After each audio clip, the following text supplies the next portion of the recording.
मातरम, भारत माता की जय। आज हम बात करते हैं एक ऐसे क्रांतिकारी की जिसके बोलने से, जिसके लिखने से अंग्रेज थर्राते थे। एक ऐसा क्रांतिकारी जिसको इतिहास में भुला दिया गया। सामने आप चित्र देख रहे हैं, महर्षि दयानंद का चित्र है। महर्षि दयानंद के जो अनन्य शिष्य थे, महर्षि दयानंद की विचारधारा के ऊपर चलने वाले थे। स्वदेशी की विचारधारा, स्वराज्य की विचारधारा।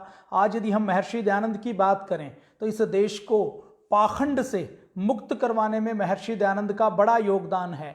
महर्षि दयानंद ने केवल वेदों का उद्धार नहीं किया था, केवल गुरुकुलीय शिक्षा व्यवस्था को दोबारा से स्थापित नहीं किया था। महर्षि दयानंद ने केवल भारतीय लोगों के बीच से ढोंग आडंबर पाखंड का निर्मूलन नहीं किया था, बल्कि महर्षि दयानंद ने क्रांतिकारियों की एक ऐसी गंगा को प्रभावित किया था। महर्षि दयानंद उस गंगोत्री की तरह थे, उस पितामह की तरह थे, उस हिमालय के बड़े शिखर की तरह थे जिन्होंने बहुत से क्रांतिकारियों को खड़ा किया था। महर्षि दयानंद, उनके शिष्य स्वामी श्रद्धानंद बहुत बड़े क्रांतिकारी थे। श्यामजी कृष्ण वर्मा बहुत बड़े क्रांतिकारी थे। श्यामजी कृष्ण वर्मा की प्रेरणा से वीर सावरकर बहुत बड़े क्रांतिकारी थे। वीर सावरकर ने नेताजी सुभाष चंद्र बोस को आजाद हिंद फौज बनाने की प्रेरणा दी। भगत सिंह के दादा सरदार अर्जुन सिंह, जिनको दीक्षा देने का काम खुद महर्षि दयानंद ने किया था, महर्षि दयानंद ने किया था, तो सरदार अर्जुन सिंह बहुत बड़े क्रांतिकारी थे। सरदार अर्जुन सिंह के तीनों बेटे बहुत बड़े क्रांतिकारी थे। भगत सिंह बहुत बड़े क्रांतिकारी थे। तो महर्षि दयानंद का इतना उपकार इस राष्ट्र के ऊपर है। इस राष्ट्र को सही मार्ग पर चलाना, इस राष्ट्र को क्रांति के मार्ग पर चलाने में महर्षि दयानंद का बड़ा योगदान है। और इसी प्रकार महर्षि दयानंद के शिष्य थे भाई परमानंद। आप में से मैं यदि बात करूं तो 100 में से 99 लोगों ने उनका नाम नहीं सुना होगा। उनके बारे में किताबों के अंदर पढ़ाया नहीं जाता, उनके नाम के कोई शिलालेख नहीं लगे हुए, कहीं उनके नाम की पट्टियां नहीं लगी हुई। ऐसे क्रांतिकारी भाई परमानंद जिनकी चर्चा आज करने की आवश्यकता है, जिन्होंने शहीद भगत सिंह जैसे क्रांतिकारियों को, जो लाला लाजपत राय के सहयोगी थे, श्यामजी कृष्ण वर्मा के सहयोगी थे, जो लाला हरदयाल के सहयोगी थे, जो वीर सावरकर के सहयोगी थे, जिन्होंने भारत ही नहीं भारत के बाहर अफ्रीका में जाकर भारतीय संस्कृति का, वैदिक संस्कृति का प्रचार प्रसार किया, यूएसए के अंदर जाकर, लंदन के अंदर जाकर भारतीय संस्कृति और क्रांति का प्रचार प्रसार किया, जिन्होंने गदर पार्टी की, गदर आंदोलन की नींव में रहकर काम किया। ऐसे भाई परमानंद को हम पूरे राष्ट्र की ओर से, पूरे पतंजलि योगपीठ परिवार की ओर से उनको स्मरण करते हैं, उनको नमन करते हैं।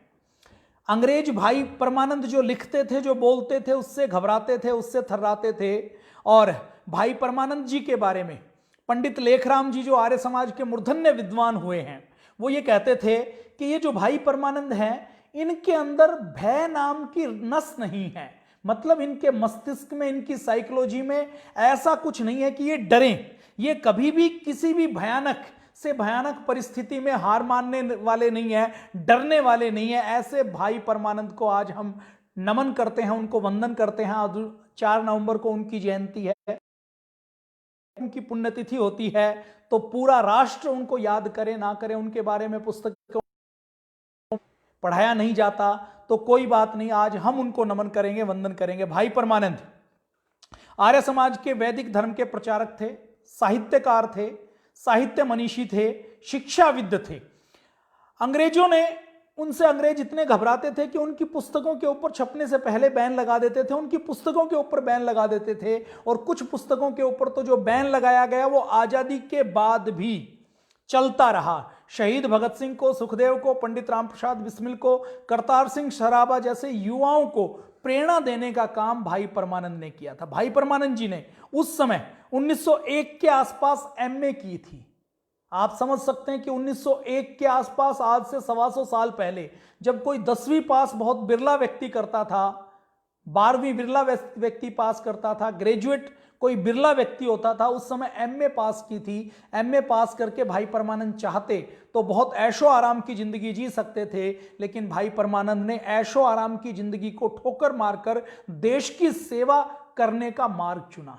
भाई परमानंद ऐसे क्रांतिकारी थे जिन्होंने अंडमान निकोबार की काले पानी की यातनाओं को भी हंसते हंसते सहा था, और यातनाएं भी, काले पानी की यातनाएं भी उनके संकल्प को, उनकी क्रांति की विचारधारा को तोड़ नहीं पाई थी।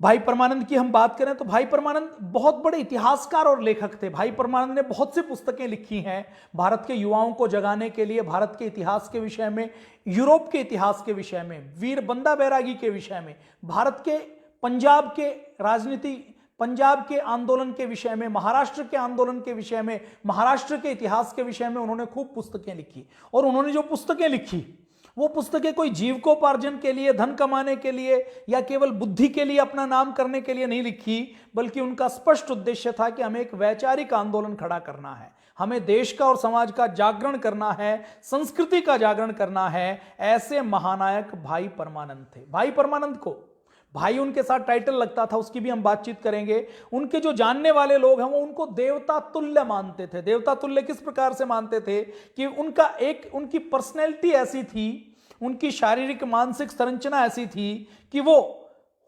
हुतात्माओं के, बलिदानियों के भी प्रेरक के रूप में थे। लोग उनको देवताओं की श्रेणी में, उनकी पर्सनैलिटी ऐसी थी कि वो उनको देवताओं की श्रेणी में रखते थे।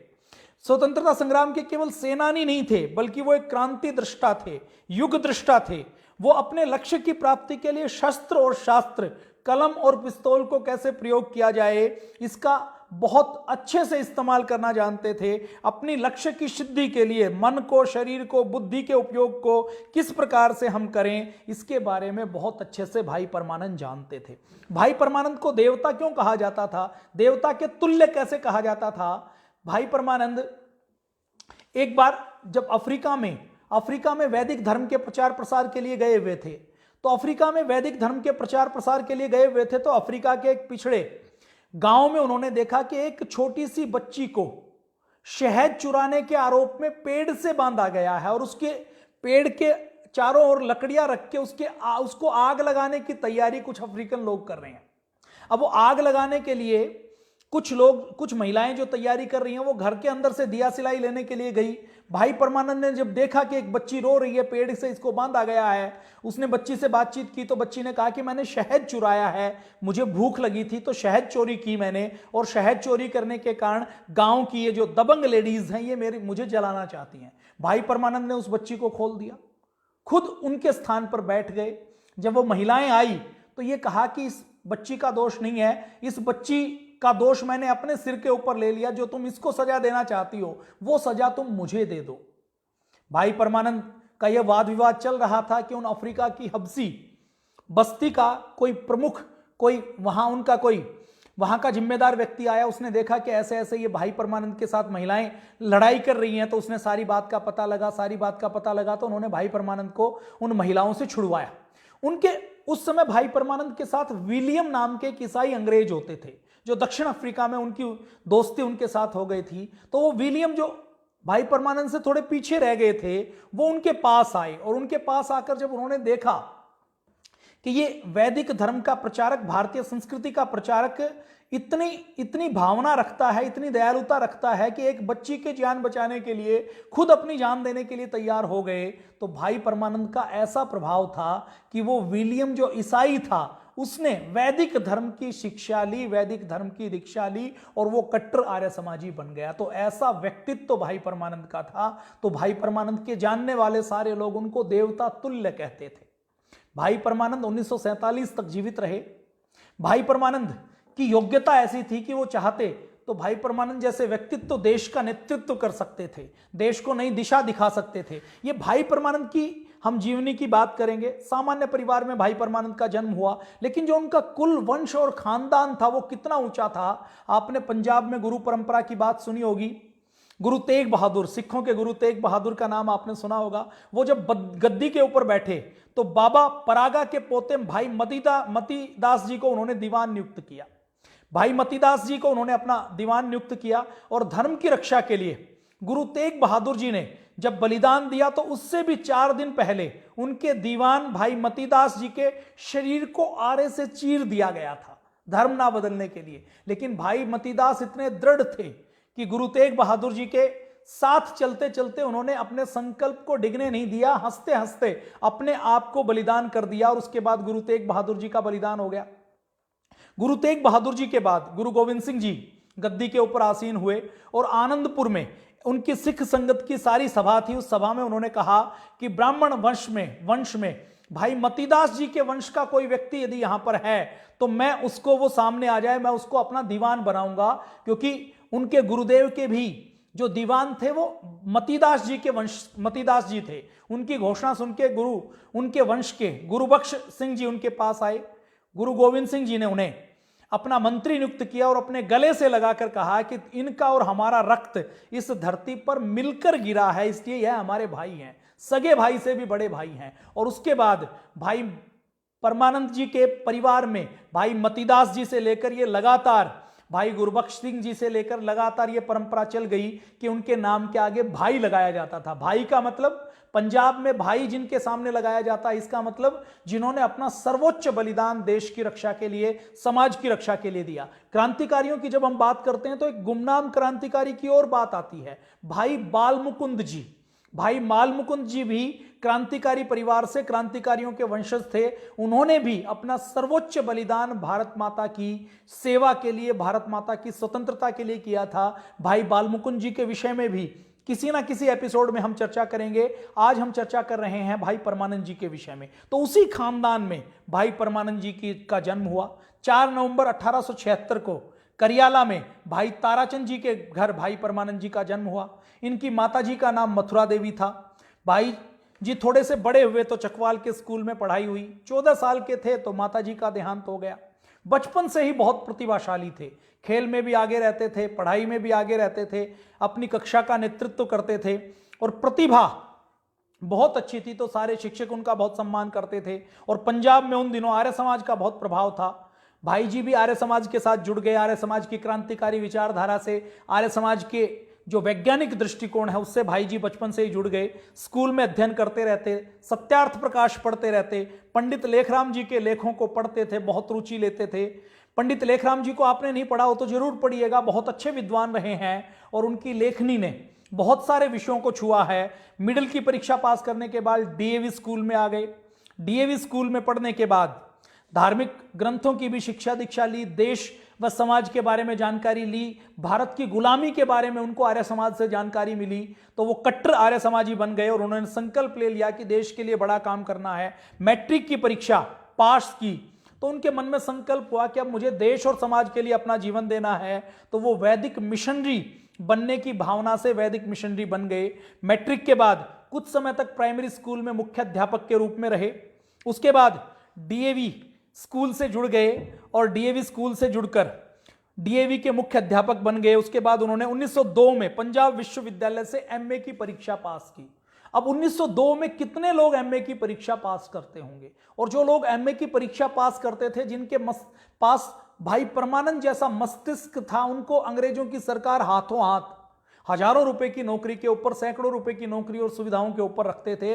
लेकिन भाई परमानंद जी का त्याग देखिए कि केवल 75 रुपए में वो डीएवी की सेवा करते थे, लेकिन वो अंग्रेजों की कोई गुलामी की, कोई बड़ी ऐशो आराम की नौकरी करने के लिए तैयार नहीं थे। फिर भाई परमानंद जी का विवाह कर दिया गया परिवार के दबाव में। तो उनका विवाह रावलपिंडी के जो बड़े जमींदार थे, जिनको रायजादा की उपाधि मिली हुई थी, किशन दयाल जी की सुपुत्री भागसुदी जी के साथ हुआ। अब रायजादा किशन दयाल जी हैं, उनकी जो सुपुत्री भागसुदी है, जो उनकी पत्नी है, वो बहुत ऐशो आराम में रही है, लेकिन वो भाई परमानंद जी के साथ जुड़कर वो भी आर्य समाज के वैदिक मिशनरी के कार्य में अपना योगदान देने लगी।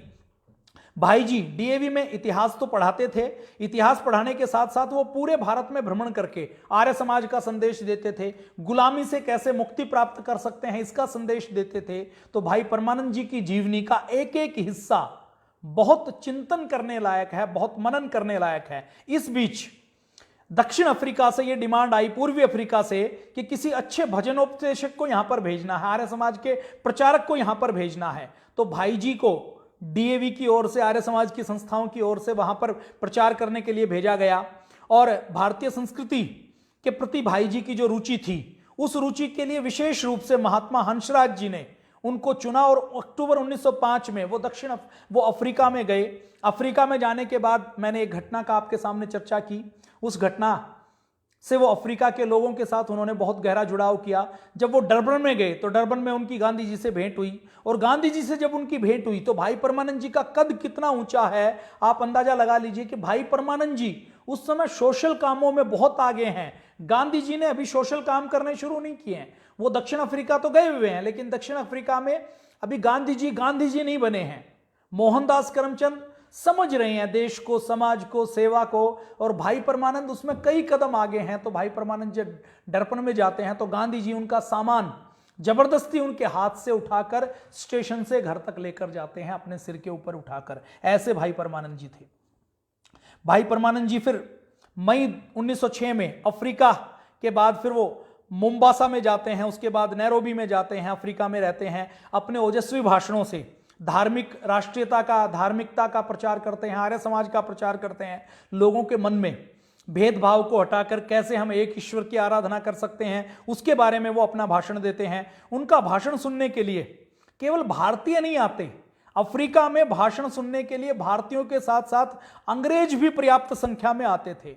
और प्रचार करते करते वो जोहान्सबर्ग पहुंचे, वहां स्वागत करने के लिए फिर महात्मा गांधी आए। और अब दक्षिण अफ्रीका में जब वो कार्य करते थे तो अफ्रीका में काम करते करते वो क्रांति का काम भी साथ साथ करते थे। अफ्रीका में जो भारतीय थे उनके मन में अपने भारत देश को कैसे आजाद करवाया जा सकता है, इसके बारे में भी वो व्याख्यान देते थे, भाषण देते थे। तो अंग्रेजों की नजरों में आ गए, अंग्रेजों की नजरों में आ गए कि ये क्रांतिकारी कुछ गतिविधियां कर रहे हैं। तो अंग्रेजों की नजरों में आने के बाद वो अंग्रेजों की नजरों से बचने के लिए अफ्रीका से भाई जी लंदन चले गए। लंदन में उस समय कौन है? लाला हरदयाल हैं, वीर सावरकर हैं, श्याम जी कृष्ण वर्मा हैं। वो भाई जी को बुलवा लेते हैं, वहां पर लंदन में जाकर श्याम जी कृष्ण वर्मा से मिलते हैं, वीर सावरकर से मिलते हैं। दोनों के संपर्क में आने के बाद 1907 आने वाला था, 1857 की क्रांति को 50 वर्ष होने वाला था। तो इस समय वो योजना बनाते हैं कि जैसे 1757 में प्लासी का युद्ध हुआ था, तो प्लासी के युद्ध के 100 साल बाद 1857 में क्रांति हुई। तो वीर सावरकर, श्यामजी कृष्ण वर्मा, लाला हरदयाल, लाला लाजपत राय जी भी उन दिनों वहीं आए हुए थे, स्वतंत्रता के लिए प्रचार प्रसार कर रहे थे। तो लाला लाजपत राय, ये सब मिलकर भारत की आजादी की दोबारा से योजना बनाते हैं। तो लंदन में इंडिया हाउस के नाम से एक हाउस है जहां पर क्रांतिकारी रहते हैं। श्यामजी कृष्ण वर्मा ने इंडिया हाउस बनाया था ताकि भारत के जो क्रांतिकारी आए वो कई महीनों तक वहां पर रह सकें, वहां पर उनके आवास और भोजन की व्यवस्था हो सके, और लंदन में पढ़ने आने वाले क्रांतिकारियों को, भारतीयों को क्रांतिकारी बनाया जा सके, ताकि वो अंग्रेजों के पिट्ठू ना बने बल्कि देश को, समाज को बचाने वाले बने। इस उद्देश्य के साथ श्यामजी कृष्ण वर्मा, वीर सावरकर लगे हुए थे। और ये वीर सावरकर, भाई परमानंद, श्यामजी कृष्ण वर्मा का ही प्रभाव था कि मदनलाल धिंगड़ा एक बच्चा जो पढ़ने के लिए आया था, अंग्रेजों का पिट्ठू बनने के लिए आया था, उस मदनलाल धिंगड़ा के मन में ऐसे क्रांति के विचार बढ़े कि वो मदनलाल धिंगड़ा ने खड़े होकर करजन वायली को गोली मारने का काम किया, करजन वायली को उड़ाने का काम किया, भारत माता के अपमान को बदला लेने का काम किया। इधर वीर सावरकर, देखिए 1907 तक 1857 की क्रांति को क्या कहा जाता है कि ये गदर था,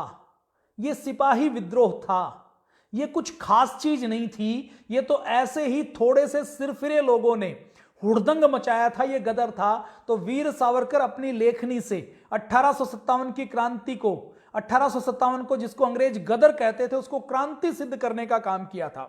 तो लाला लाजपत राय जी भी उन दिनों में लंदन में थे।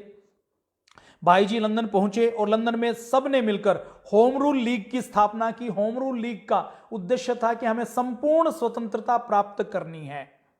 अब अंग्रेज 1907 में अंग्रेज विशेष रूप से सावधान थे, और विशेष रूप से सावधान रहते हुए वो नजर रख रहे थे विशेष रूप से कि कहीं दोबारा से फिर भारत के अंदर कोई क्रांति ना हो जाए, क्योंकि 1857 की क्रांति को 50 साल होने वाले हैं और 1757 की अंग्रेजों के प्लासी के युद्ध को 150 साल होने वाले हैं। तो कोई ना कोई विद्रोह जरूर होगा, कोई ना कोई योजना जरूर बनाई जाएगी। तो इसके लिए उन्होंने दमन शुरू कर दिया, पंजाब में किसानों के ऊपर अत्याचार शुरू कर दिया, और किसानों में क्रांति की भावना को जगाने वाले लाला लाजपत राय जी को और अजीत सिंह को गिरफ्तार करके मांडले की जेल में भेज दिया गया।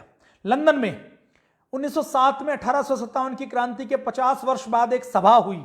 उस सभा में भाई परमानंद ने खुलेआम अंग्रेजों का विरोध किया। लंदन में यह कहा कि अंग्रेज भारत के ऊपर जो शासन कर रहे हैं वो शासन नहीं कर रहे हैं बल्कि अत्याचार कर रहे हैं। भाई परमानंद जब लंदन में रहते थे तो उस समय देखिए 1907 का वो समय है ना, तो भारत में किसी को बम बनाना नहीं आता। तो उस समय भारतीय क्या सोचते हैं कि यदि हमें बम बनाना आ जाए तो बम की टेक्नोलॉजी हमारे पास आ जाए तो हम अंग्रेजों के ऊपर बम फेंकेंगे और अंग्रेजों को मारेंगे, क्रांति करेंगे, सशस्त्र क्रांति करेंगे, तो अंग्रेजों को मजबूर होकर अपने देश को छोड़कर जाना पड़ेगा। तो इसके लिए उस समय क्रांतिकारी स्पेशल क्रांतिकारियों को विदेश में भेजते थे, रूस में भेजते थे, अमेरिका में भेजते थे, यूके में भेजते थे कि वहां के किसी केमिस्ट्री डिपार्टमेंट में, किसी विश्वविद्यालय में वो चले जाएं और जो बम कैसे बनता है, बम बनाने की का मैनुअल लेकर आए, बम बनाने के पदार्थ लेकर आए। तो भाई परमानंद जी भी बम बनाने का फार्मूला बाहर से लेकर आए थे। भाई परमानंद जी और ऐसे क्रांतिकारियों को और केमिस्ट्री का अध्ययन करने के लिए अमेरिका में उन्होंने और विशेष रूप से लाला हरदयाल से भेंट की। लाला हरदयाल जी को उन्होंने, जो लाला हरदयाल ने एकांतवास में थे, उनको दोबारा प्रेरणा दी कि आप आइए और देश की सेवा में लगिए। करतार सिंह सराबा उनको मिले तो करतार सिंह सराबा को प्रेरणा दी। और ये देखिए लाला हरदयाल, करतार सिंह सराबा आगे चलकर गदर, जब फर्स्ट वर्ल्ड वार होता है तो उस समय गदर पार्टी बनाते हैं। कामा गाटा मारू के नाम से एक हवाई जहाज भेजते हैं। उस हवाई जहाज के अंदर हजारों की संख्या में पिस्तौल और बम होती हैं। वो हवाई जहाज यहां भेजने का उद्देश्य था कि यहां पर वो 50,000 क्रांतिकारियों की फौज खड़ी करने की उनकी योजना थी कि उनको हथियार मिल जाएंगे तो अंग्रेजों को हम भारत से बाहर भगा देंगे। इस योजना में करतार सिंह सराबा लगे हुए हैं, सरदार सोहन सिंह भकना लगे हुए हैं। तो उन सब से मिलकर उन सबको भी 1907, 8, 9 में प्रेरणा देने का काम भाई परमानंद करते हैं। अब दिसंबर 1913 में और 1914 में प्रथम विश्व युद्ध शुरू हो जाता है।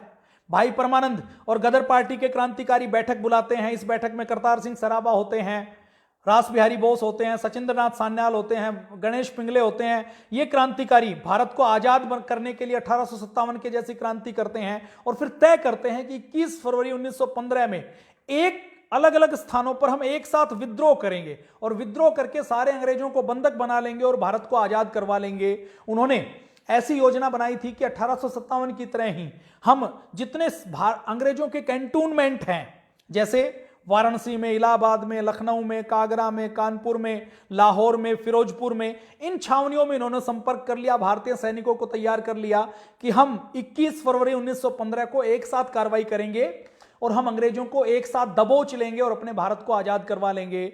इधर क्रांतिकारियों की बगावत पूरी थी, शस्त्रों की तैयारी हो चुकी थी, क्रांतिकारियों में खूब उत्साह था। लेकिन क्रांति होने से पहले ही गदर पार्टी के ही एक गद्दार कृपाल सिंह ने लालच में आकर पुलिस को खबर कर दी। पुलिस के सामने सारी योजना का भंडाफोड़ हो गया। पुलिस ने अपना दमन चलाया, जगह जगह छापे मारने शुरू किए, क्रांतिकारियों को पकड़ना शुरू किया। इस षड्यंत्र में, इस क्रांति में 61 क्रांतिकारियों को पकड़ लिया गया। इस क्रांतिकारियों के नेता के रूप में करतार सिंह सराबा थे, भाई परमानंद थे, विष्णु गणेश पिंगले थे, जगत सिंह थे, हरमान सिंह थे। इन सबको पकड़ लिया गया और इन सबको पकड़ के जेल के अंदर बंद कर दिया गया।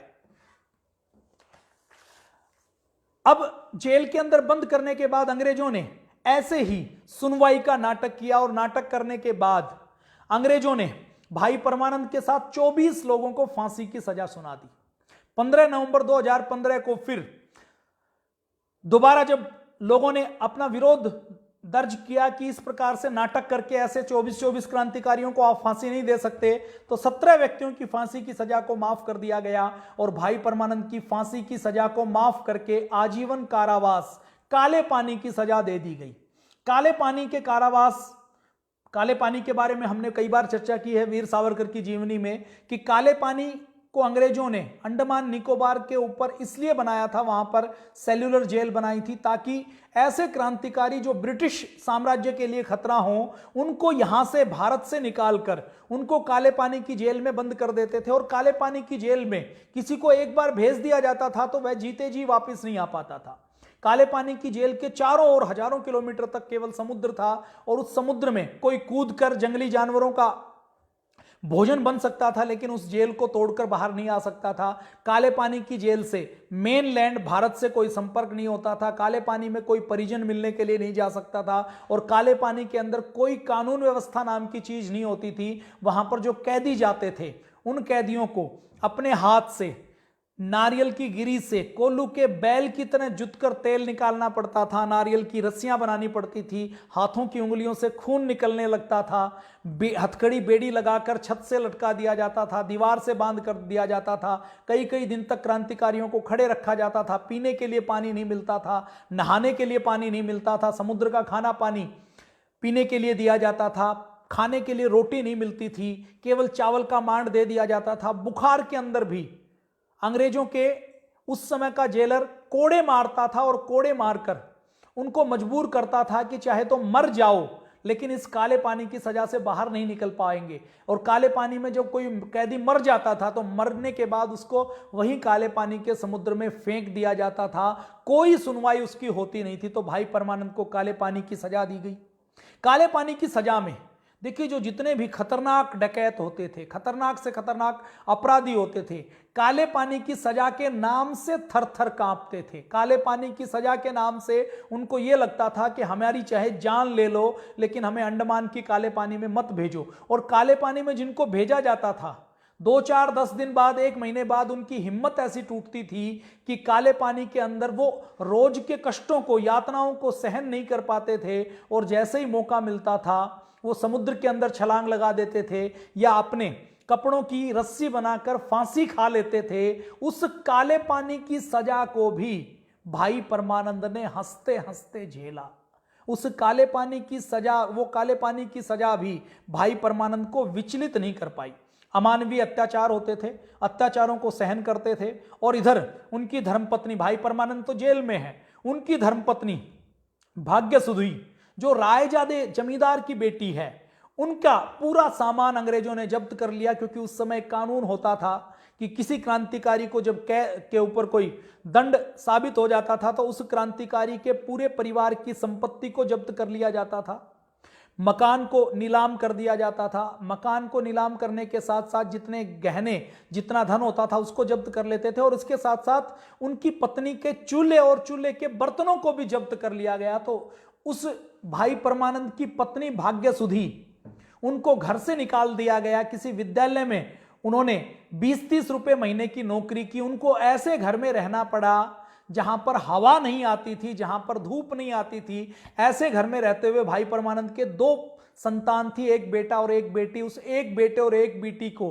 टीबी हो गई। टीबी के कारण भाई परमानंद तो जेल में थे, जेल के पीछे उन दोनों की मौत हो गई। लेकिन हम नमन करते हैं उस माता को, भाई परमानंद जी की श्रीमती भाग्यसुधी जी को, कि इतने अत्याचार होने के बाद भी, सुविधाओं में पली होने के बाद भी उन्होंने उफ नहीं की और सदैव क्रांति के कार्य को, देश की सेवा तप को मानकर आगे बढ़ती रही। तो कालकोठरी के अंदर भाई परमानंद स्वाभिमान के साथ, साहस के साथ अमानवीय अत्याचारों को सहन कर रहे थे। और अंडमान की कालकोठरी में भाई परमानंद जी को जो संबल देने का काम करता था वो महर्षि दयानंद का चरित्र करता था। वहां पर वो गीता के उपदेशों को कंठस्थ करते थे और भागवत गीता उनको संबल देती थी। उन्होंने अपने जेल के अंशों को एक पुस्तक में लिखा है, मेरे अंत समय का आश्रय। इसमें वो गीता का क्या महत्व है, गीता से कैसे प्रेरणा मिलती है, इसके बारे में पूरी बातचीत रखते हैं। और गांधी जी जब काले पानी के अंदर उनको सजाएं दी जाती थी तो एक बार उन्होंने 2 महीने की भूख हड़ताल की।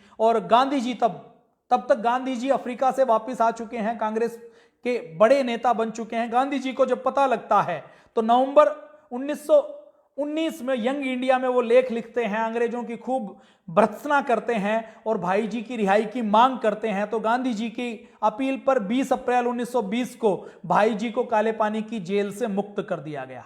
तो काले पानी की कालकोठरी में 5 साल भाई परमानंद ने अमानवीय अत्याचार सही। कोई दूसरा होता तो काले पानी की जेल से या तो छूट नहीं पाता, वहीं पर आत्महत्या कर लेता। लेकिन भाई परमानंद का हौसला देखिए कि भाई परमानंद जेल से बाहर आए और जेल से बाहर आकर फिर क्रांति का कार्य में लग गए। भाई परमानंद ने मेरी आप बीती के नाम से एक पुस्तक लिखी है। उस पुस्तक में उन्होंने काले पानी की सजा में किस प्रकार से काले पानी में यातनाएं देते थे उसके बारे में सारी चीजों की बातचीत की है, सारी चीजों के बारे में बताया है। भाई परमानंद जी जेल से बाहर आए तो लाहौर में फिर उन्होंने अपना कार्य क्षेत्र बनाया।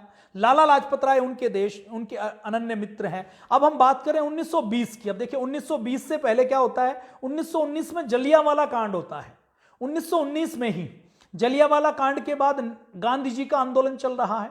गांधी जी का आंदोलन चल रहा है तो 1920 में गांधी जी सविनय अवज्ञा आंदोलन चलाते हैं।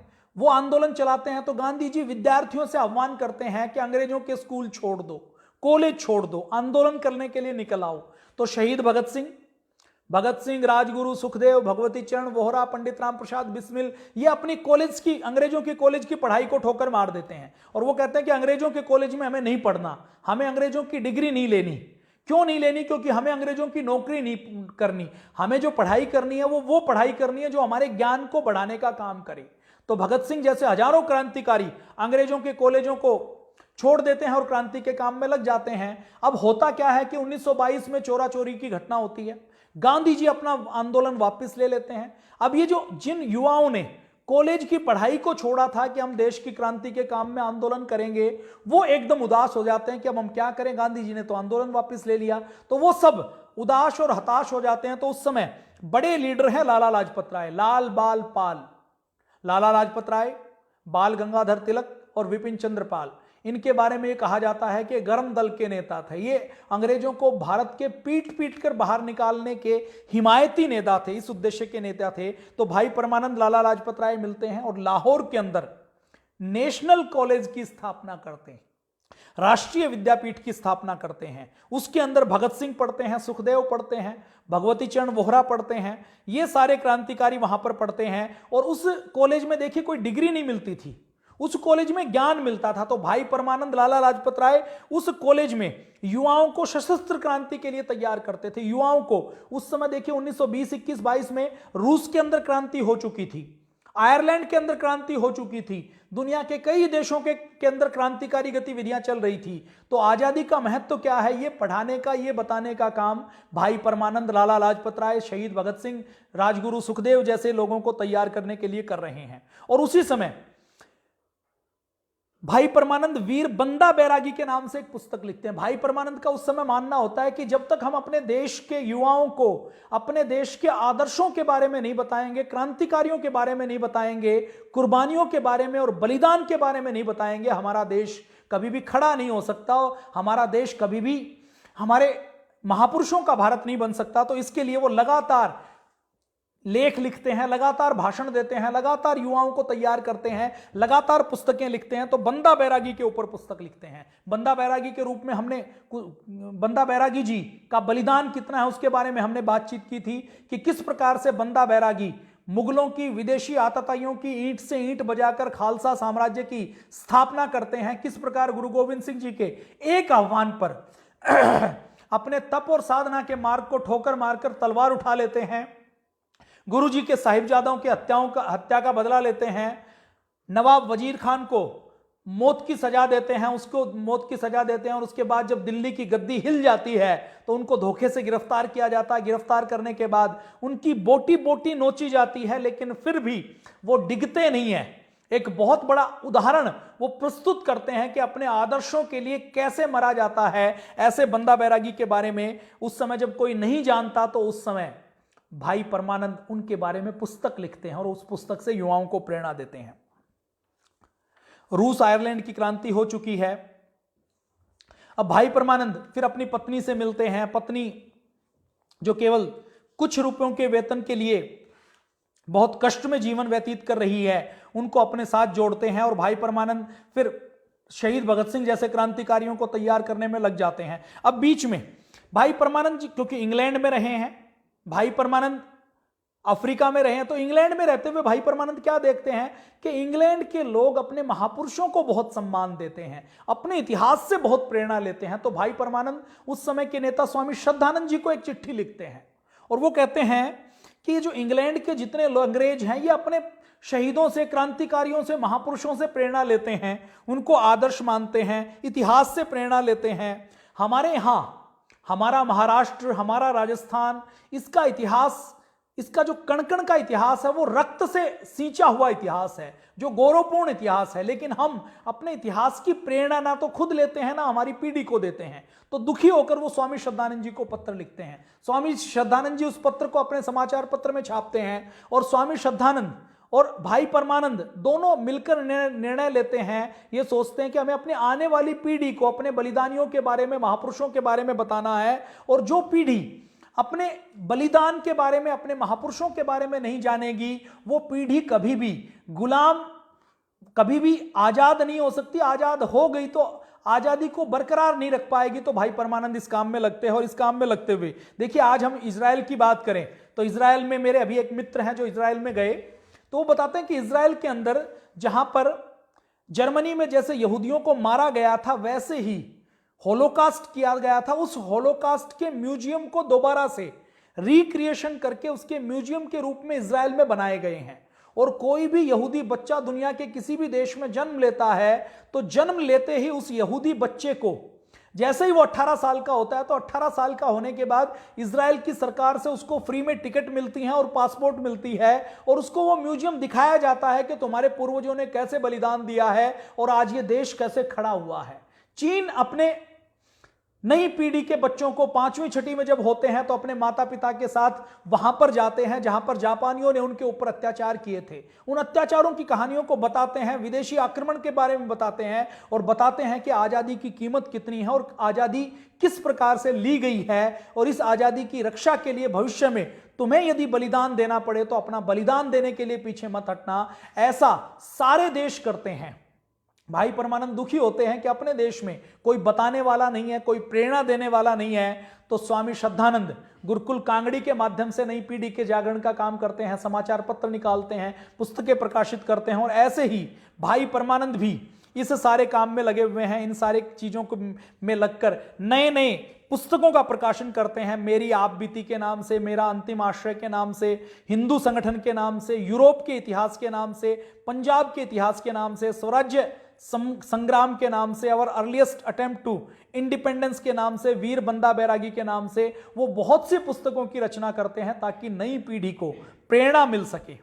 तो ऐसे भाई परमानंद थे। अंग्रेजों ने बहुत अत्याचार किए, खूब अत्याचार किए, लेकिन अंग्रेजों के अत्याचार के आगे भी भाई परमानंद कभी झुके नहीं, कभी रुके नहीं। भाई परमानंद ने जब 1930 के आसपास ये देखा कि उस समय की जो कांग्रेस है वो तुष्टीकरण के मार्ग पर चल रही है, तो वो कांग्रेस का भी विरोध करते हैं। उस समय जब वो देखते हैं कि 1930 के आसपास की विधानसभा की 250 सीटें हैं, लेकिन तुष्टीकरण के कारण केवल हिंदुओं को 105 सीटें मिलती हैं, और कांग्रेस की मुस्लिम तुष्टीकरण की नीति के कारण मुसलमानों को, मुस्लिम लीग को बाकी सीटें देनी पड़ती हैं। तो उसी समय भाई परमानंद समझ जाते हैं कि 1930 के आसपास ही कि ये अगर इसी रास्ते पर चले तो भारत का विभाजन हो सकता है, भारत के टुकड़े टुकड़े हो सकते हैं। वो गांधी जी का विरोध करते हैं, कांग्रेस का भी विरोध करते हैं। उसके बाद वो अलग से एक हिंदू संगठन बनाते हैं, हिंदू समाचार पत्र का प्रकाशन करते हैं, और इस देश को खंडित करने वाले षड्यंत्रों के बारे में जन जागरूकता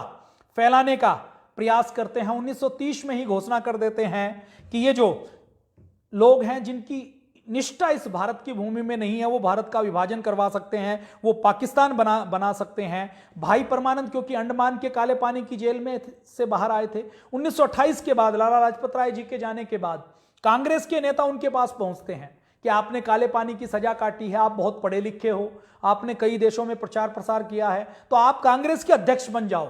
लेकिन भाई परमानंद जी का त्याग क्या है? देखिए, कांग्रेस उस समय की बहुत बड़ी संस्था है, कांग्रेस का अध्यक्ष का सम्मान बहुत है, कांग्रेस अध्यक्ष की बात को पूरा देश बहुत ध्यान से सुनता है। उस कांग्रेस अध्यक्ष के पद के लिए भाई परमानंद जी के पास ऑफर आता है, लेकिन महर्षि दयानंद के इस शिष्य का त्याग देखिए, वो सीधे सीधे कांग्रेसियों को लताड़ते हुए कहता है कि चाहे मेरी अर्थी को कंधा देने वाले 4 आदमी ना मिले, लेकिन मैं कांग्रेस में कभी भी नहीं आ सकता, क्योंकि कांग्रेस का उद्देश्य देश को संपूर्ण आजादी दिलवाना नहीं है, बल्कि समझौता करना है। देश की बहुसंख्य वैदिक धर्मी आबादी के ऊपर अत्याचार करना है, यह स्पष्ट उनका मानना था। पंडित मदन मोहन मालवीय जी के सहयोग से लगातार वो देश की रक्षा के लिए, देश के महापुरुषों के बलिदान के बारे में बताने के लिए लगातार लगे रहे, और उन्होंने अपना पूरा जीवन इस देश की रक्षा के लिए, इस देश की सुरक्षा के लिए समर्पित कर दिया। उनके जीवन की हम बात करें तो बहुत स्वाभिमानी थे। स्वाभिमानी कैसे थे कि एक बार वो जब उनको 1930 के बाद जब आवश्यकता पड़ी कि उनको आजीविका के लिए कुछ करना है, तो जोधपुर के राजा को किसी एक अपने बच्चों को पढ़ाने के लिए किसी एक अच्छे शिक्षक की आवश्यकता थी। उन्होंने देखा कि भाई परमानंद जी जैसे विद्वान व्यक्ति हैं जिन्होंने 1901 के आसपास एमए पास की थी, तो वो अपने बच्चों की पढ़ाई के लिए उनको लगाते हैं। लेकिन भाई परमानंद जब वहां पर जाकर देखते हैं कि ये जोधपुर का राजा, ये तो अंग्रेजों का पिछलग्गू है, तो वो हजारों रुपए के वेतन को ठोकर मार देते हैं। वो कहते हैं कि जो अंग्रेजों का पिछलग्गू है, मैं उसके साथ किसी भी प्रकार का संबंध नहीं रख सकता। तो ऐसे भाई परमानंद जी थे। तो ऐसे भाई परमानंद जी को आज हम पूरे भारत स्वाभिमान परिवार की ओर से हम नमन करते हैं, उनको प्रणाम करते हैं। भाई परमानंद जी का एक एक विचार, एक एक भाषण, एक एक लेख स्वतंत्रता संग्राम की मील का पत्थर है। उनकी पुस्तक भारत का इतिहास नाम की एक पुस्तक थी, जिनको अंग्रेजों ने प्रतिबंधित कर दिया। और प्रतिबंधित होने के बाद केवल अंग्रेजी राज में वो प्रतिबंधित नहीं रही, बल्कि आजादी के बाद भी उसके ऊपर प्रतिबंध लगा रहा। ऐसी पुस्तक थी भारत का इतिहास, जिससे अंग्रेज डरते थे। और अंग्रेज कैसे डरते थे आप अंदाजा लगाइए। भाई परमानंद की जो पुस्तक भारत का इतिहास था, उसको अंग्रेजों ने बैन कर दिया, जब्त कर ली गई। कोर्ट में केस चला, भाई परमानंद ने उसके लिए अपील की तो कोर्ट में केस चला। तो भाई परमानंद जी का महत्व तो कितना है आप अंदाजा लगा लीजिए। अंग्रेजों का वकील कोर्ट में कहता है कि ये जो भाई परमानंद की पुस्तक है, ये विद्रोह का जीता जागता पुलिंदा है। यूरोप का, महाराष्ट्र का, पंजाब का इसमें पूरा इतिहास है। इनकी एक नहीं बल्कि सारी पुस्तकों के ऊपर प्रतिबंध लगाना चाहिए। ये पुस्तक यदि जनता के अंदर आ गई तो भारत में विद्रोह हो जाएगा, ऐसा उनकी पुस्तकों का प्रभाव था। भाई परमानंद जी को भुलाया गया। भाई परमानंद जी के बारे में आजादी के बाद नहीं बताया गया। हम सामान्य व्यक्तियों की बात छोड़ दें, यदि आर्य समाज के व्यक्तियों से भी पूछें तो हो सकता है आर्य समाज के भी व्यक्ति, जो 100 में से 50-60 व्यक्ति हैं, वो भाई परमानंद के नाम से ना पहचाने, ना जाने। तो आज भाई परमानंद जी के इतिहास को पढ़ने की आवश्यकता है, चिंतन करने की आवश्यकता है, मनन करने की आवश्यकता है। हमारे आर्य समाज के प्रोफेसर राजेंद्र जिज्ञासु जी हैं, जो हमारे क्रांतिकारियों के ऊपर, आर्य समाज के विद्वानों के ऊपर, वीरों के ऊपर, बलिदानियों के ऊपर निरंतर शोध करते रहते हैं। वो जो महर्षि भाई परमानंद जी के जीवनी के ऊपर शोध करते हैं, तो वो व्यंग करते हुए कहते हैं कि लॉर्ड हॉर्डिंग के ऊपर जो बम फेंका गया और जिन्होंने फांसी के फंदे को चूमा, आज दिल्ली में उनकी कहीं कोई चर्चा नहीं है। लॉर्ड हॉर्डिंग के ऊपर जहां पर बम फेंका गया, वहां पर आप मौलाना अब्दुल कलाम आजाद के नाम से कॉलेज है। मौलाना आजाद ने क्रांति के लिए कुछ काम किया हो सकता है, लेकिन उन्होंने फांसी का फंदा नहीं चूमा था। तो लॉर्ड हॉर्डिंग पर बम फेंकना अपने आप में बहुत वीरता की बात थी, लेकिन उसका कहीं जिक्र नहीं है। जो फांसी पर चढ़ गए उनकी कोई चर्चा नहीं है, और जो केवल कागजी सिपाही थे उनके नाम के लिए आज भवन बने हुए हैं। तो ऐसे भाई परमानंद जी थे। तो भाई परमानंद जी को हम नमन करते हैं। और भाई परमानंद जी की जो लेखनी है, उन्होंने जो यूरोप का इतिहास उस समय लिखा है, वो आज भी पढ़ने योग्य है, आज भी प्रासंगिक है। भाई परमानंद जी की जीवनी, जो मेरी आप बीती, मेरा अंतिम आश्रय श्रीमद् भागवत गीता, जो वो पढ़ लेगा, वो 100% भारतीय संस्कृति में प्रेम करने वाला बन जाएगा, भारत के लिए बलिदान देने वाला बन जाएगा। ऐसे भाई परमानंद जी थे। भाई परमानंद जी के जब वो थे तो 1947 से पहले उनके नाम से अंग्रेज डरते थे, अंग्रेज कांपते थे। और भाई परमानंद जी के जाने के बाद, आजादी के बाद, जितने वामपंथी इतिहासकार हैं, जितने कम्युनिस्ट इतिहासकार हैं, जितने देशद्रोही लोग हैं, उनको आज भी भाई परमानंद के नाम से डर लगता है कि ये भाई परमानंद नाम का ये ऐसा व्यक्ति था जिसको काला पानी की जेलें डिगा नहीं सकती, जो देवता की तरह पर्सनैलिटी रखता था, जिसके अंदर भय नाम की कोई नस नहीं थी। तो उनके नाम से आज भी आधुनिक इतिहासकार, कम्युनिस्ट इतिहासकार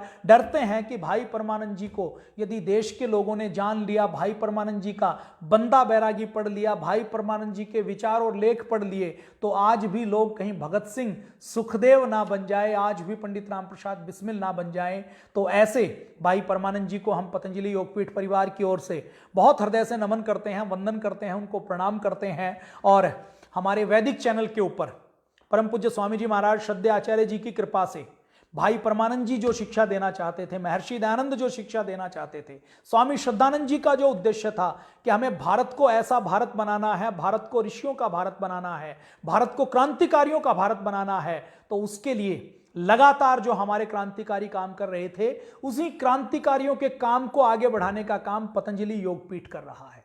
पतंजलि योगपीठ एक ऐसी संस्था है जिसने अपना सर्वस्व इस देश को आगे बढ़ाने के लिए, इस देश को बनाने के लिए न्योछावर कर दिया है।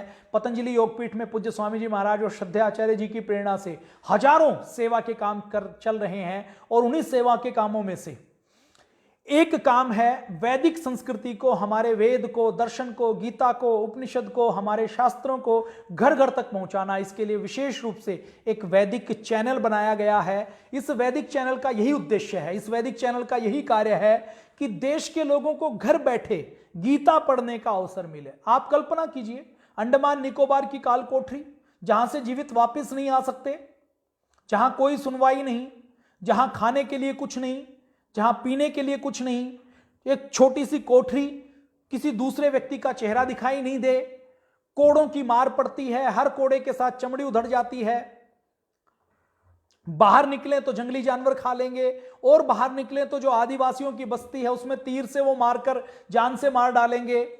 रोज कोल्लू कितने बैल के अंदर, कोल्लू के अंदर लगना बैल की जगह, और कोल्लू के अंदर लगकर केवल कोल्लू को ऐसे ही नहीं घुमाना, भर के कोल्लू को घुमाना और उसमें 25 से 30 पौंड रोज तेल निकाल कर रखना। यदि 12 घंटे काम करके तेल नहीं निकले तो 24 घंटे लगातार काम करना, लगातार कोल्लू में जुटे रहना। मोटे ऐसे जूट के ऐसे वस्त्र पहनना कि जिन वस्त्रों को पहन ले तो एक दिन के अंदर चमड़ी छिल जाए। रात को यदि लघुशंका करनी हो तो कोठरी का दरवाजा बंद हो गया तो कोठरी का दरवाजा नहीं खुल सकता। रात को लघुशंका करनी हो, टॉयलेट करनी हो तो वही मिट्टी के बर्तन में अपने पास वही टॉयलेट करनी और उसी के पास रहना। मतलब नरक जैसी जिंदगी यदि कहीं देख सकते हैं तो वो अंडमान की काल कोठरी में होती थी, अंडमान निकोबार की जेल में होती थी। तो भाई परमानंद जी का हौसला देखिए, उनका संकल्प देखिए कि अंडमान की काल कोठरी में उनको नहीं पता कि वो बाहर निकलेंगे कि नहीं निकलेंगे। 1915 में गए, 1920 में ये तो गांधी जी ने दबाव दिया तो बाई चांस ईश्वर की कृपा से वो बाहर आ गए, नहीं तो उस जेल में उनको अंतिम सांस लेनी पड़ती। लेकिन उस जेल में भी अपने मनोबल को बनाकर रखना कि इस जेल की इन भयंकर काल कोठरी की यातनाओं से भी डिगना नहीं, ऐसी प्रेरणा देने का काम श्रीमद् भागवत गीता करते हैं। ऐसी प्रेरणा महर्षि दयानंद देते हैं, ऐसी प्रेरणा हमारा वैदिक धर्म देता है, हमारी संस्कृति देते हैं, हमारे वेद दर्शन उपनिषद देते हैं। तो पूज्य स्वामी जी महाराज और श्रद्धेय आचार्य जी ने एक संकल्प लिया है कि वैदिक चैनल के माध्यम से हम घर घर में बच्चे बच्चे तक वो ज्ञान और विज्ञान, वो हम विद्या पहुंचाएंगे, वो जानकारी पहुंचाएंगे जिससे आने वाले समय में भाई परमानंद जैसे लोग तैयार हो सकें। और एक भाई परमानंद तैयार होता है तो वो एक भाई परमानंद भगत सिंह बना सकता है, करतार सिंह सराबा बना सकता है, सुखदेव राजगुरु बना सकता है, भगवती चरण वोहरा बना सकता है। उस भाई परमानंद के अंदर इतनी योग्यता है जो क्रांति कर सकते हैं, जो बड़ा काम कर सकते हैं। तो ऐसे भाई परमानंद बनाने की, वीर सावरकर बनाने की, मदन लाल धीगड़ा बनाने की, चंद्रशेखर आजाद बनाने की, पंडित राम प्रसाद बिस्मिल बनाने की, सुखदेव राजगुरु बनाने की योजना का काम पतंजलि योगपीठ कर रहा है। पतंजलि योगपीठ का एकमात्र उद्देश्य है कि हमें शहीदों के सपनों का भारत बनाना है, क्रांतिकारियों के सपनों का भारत बनाना है। वो आजादी जो 1947 में अधूरी रह गई थी, उस आजादी को पूरा करना है। और उसका पूरा करने के लिए पूज्य स्वामी जी महाराज श्रद्धेय आचार्य जी के नेतृत्व में हजारों लाखों की संख्या में कार्यकर्ता लगे हुए हैं। आपको घर बैठे वो हौसला चाहिए कि जो भाई परमानंद जी को मिला था, सत्यार्थ प्रकाश से मिला, श्रीमद् भागवत गीता से मिला, तो भाई परमानंद जी के उस ज्ञान को प्राप्त करने के लिए आप प्रतिदिन वैदिक चैनल देखिए। वैदिक चैनल के ऊपर आपको वेद दर्शन उपनिषद गीता के सारे कार्यक्रम मिलेंगे। घर बैठे आप इसको देख सकते हैं। टाटा के ऊपर, एयरटेल के ऊपर ये आता है। इसके साथ साथ आप मोबाइल में आस्था की एप्लीकेशन डाउनलोड कर सकते हैं। डाउनलोड की गई आस्था की एप्लीकेशन के ऊपर आप ये सारे कार्यक्रम देख सकते हैं। तो घर बैठे आप वो ज्ञान प्राप्त कर सकते हैं जो भारत को विश्व गुरु बना सकता है, भारत को विश्व शक्ति बना सकता है। और ऐसे ही भूले बिसरे क्रांतिकारियों को स्मरण करने का, उनको श्रद्धांजलि देने का, उनके सपनों का भारत बनाने का काम पतंजलि योगपीठ कर रहा है। भाई परमानंद ने उस समय 1920-22 में जो नेशनल कॉलेज, जो राष्ट्रीय विद्यालय शुरू किया था उसका उद्देश्य यही था कि हमें लॉर्ड मैकाले की अंग्रेजी शिक्षा पद्धति को लात मारना है, जो भारत के युवाओं को मानसिक तौर पर गुलाम बना रही है। भाई परमानंद के, स्वामी श्रद्धानंद के, शहीद भगत सिंह के, जो अंग्रेजों के स्कूल को, लॉर्ड मैकाले के स्कूल को छोड़कर जो राष्ट्रीय विद्यालय में, नेशनल कॉलेज में भाई परमानंद जी के पास, लाला लाजपत राय जी के पास पढ़ने के लिए आए थे, उनका सपना था कि भारत आजाद होगा तो सबसे पहले हम इस गुलामी की शिक्षा व्यवस्था को उठाकर बाहर फेंकेंगे और भारतीय शिक्षा व्यवस्था को शुरू करेंगे। भाई परमानंद जी के सहयोगी, उनके साथी स्वामी श्रद्धानंद जी ने उस समय गुरुकुल कांगड़ी शुरू किया। पंडित मदन मोहन मालवीय जी ने उस समय बनारस हिंदू विश्वविद्यालय शुरू किया। तो ये सारे इस उद्देश्य के साथ थे कि हमें अंग्रेजों की व्यवस्था को परिवर्तन करना है, और पतंजलि योगपीठ उन्हीं महापुरुषों के सपनों का भारत बनाने के लिए एक बड़े उद्देश्य के साथ काम कर रहा है कि हम भारतीय शिक्षा बोर्ड बनाएं।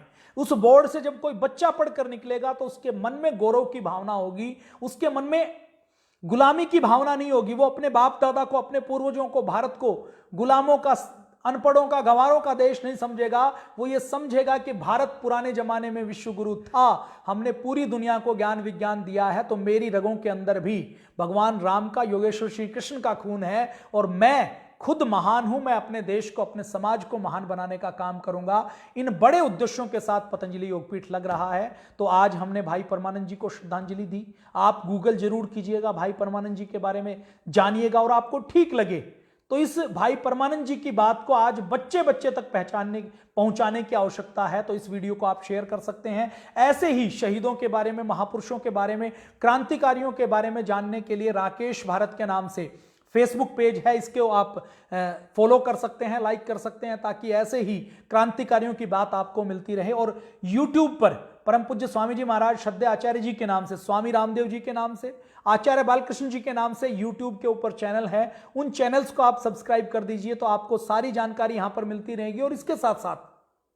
भारत स्वाभिमान के नाम से एक चैनल है, उस चैनल के ऊपर आपको क्रांतिकारी गतिविधियों की, आंदोलन की, भारत स्वाभिमान की, शहीदों की, महापुरुषों की सारी जीवनियां आपको वहां पर मिलेंगी। आप उसको सब्सक्राइब कर सकते हैं। फेसबुक के ऊपर घर बैठे आप कभी बीमार ना पड़े, तो इसके लिए आप प्रतिदिन सुबह 5 बजे से लेकर 8 बजे तक पूज्य स्वामी रामदेव जी महाराज और पूज्य आचार्य बालकृष्ण जी महाराज से योग आयुर्वेद सीख सकते हैं। 8 बजे इंडिया टीवी के ऊपर पूज्य महाराज जी का विशेष कार्यक्रम आता है, और इसके साथ साथ शाम को, रात को 8 बजे से लेकर 9:30 बजे तक आप आस्था और संस्कार के ऊपर पूज्य स्वामी जी और श्रद्धेय आचार्य जी को योग और आयुर्वेद को सीख सकते हैं, ताकि एलोपैथिक दवाओं की गुलामी से हम अपने आप को मुक्त कर सकें। तो आज के लिए इतना ही। जय हिंद, वंदे मातरम, भारत माता की जय।